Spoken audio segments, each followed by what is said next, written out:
Is it really possible for us to betray ourselves? Do we cut ourselves short with our incognizance and not believe in the true potential of ourselves? How about betraying ourselves and wanting to go against our true destiny? Sometimes we hinder our own development, which is a form of betrayal, but through perseverance we can achieve our destiny. The key points that will be highlighted are betrayal and perseverance, and we will be looking at the stories of Psyche and Eros, Gowan and Ragnell, and the one without a story. These are all stories that I resonated most with during this semester. First, let's look at the Psyche and Eros story. Here, the theme of perseverance and betrayal comes about when Psyche realizes her incognizance. In this story, Eros files away after knowing that he was betrayed by Psyche. This really resonates with me because there is an internal tension when she has to choose between following her heart or what other people said to her. Fortunately, because of her perseverance, she finally develops a true sense of herself. So even though she tricked her sister Venus into believing that Eros desired her, she was finally able to make her own decisions. A good example for this would be her decision to use ants to accomplish the goal of doing things that she could not do on her own. At this point, Psyche shows confidence, self-assurance, awareness, and happiness. And when Eros returns to be her lover, she gains her true destiny. Eros, in the end, served as a guide for Psyche because he helped her to realize that she was betraying her own self. Here is an image that is universal, that resonates with the Psyche and Eros story. It's an image that shows a person who betrays the trust of someone else who is helping him hold a canoe on the ocean, and slowly they begin to sink. This image shows that without trust, a relationship will eventually fail.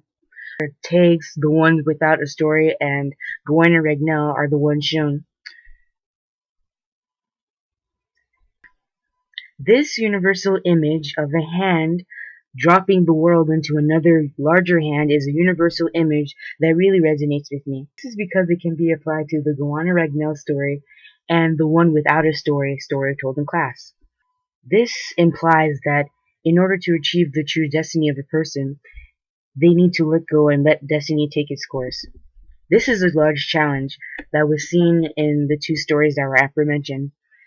In the Gawain and Ragnell story, the tension happens when the old hag has to decide between listening to herself, which would be keeping her sovereignty, or listening to her destiny, which would be giving away her sovereignty. In the end, the old hag hands her destiny to Gawain, which is how she develops into the beautiful person that she is and is free from her curse. In the one without a story, Tag has to hand over his destiny in order to develop a story which was his true destiny. These two stories show that there is a huge challenge that persists universally, that sometimes in order to succeed, we have to hand over our destiny in order for destiny to take its course and in order for us to develop into who we truly are.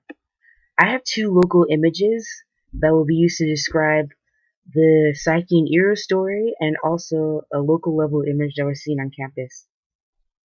The first scene is a comic strip that is called Helping Hands, in which an old woman is calling for help because she is stranded, but then little children come to help her out.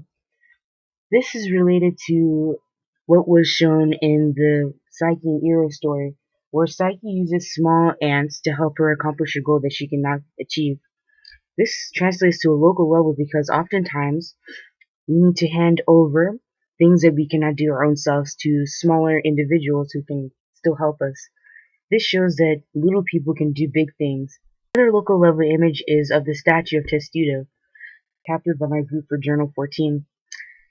In this image, we see that this is a statue of Testudo, and it's an image that shows that students are giving off offerings to the statue of Testudo.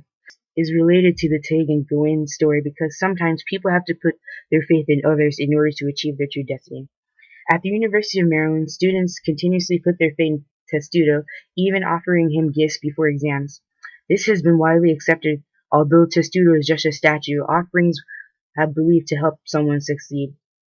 People are somehow betraying their own selves by not giving into their true destiny and by not believing in their own selves to achieve their own destiny. So in the end, they may be betrayed.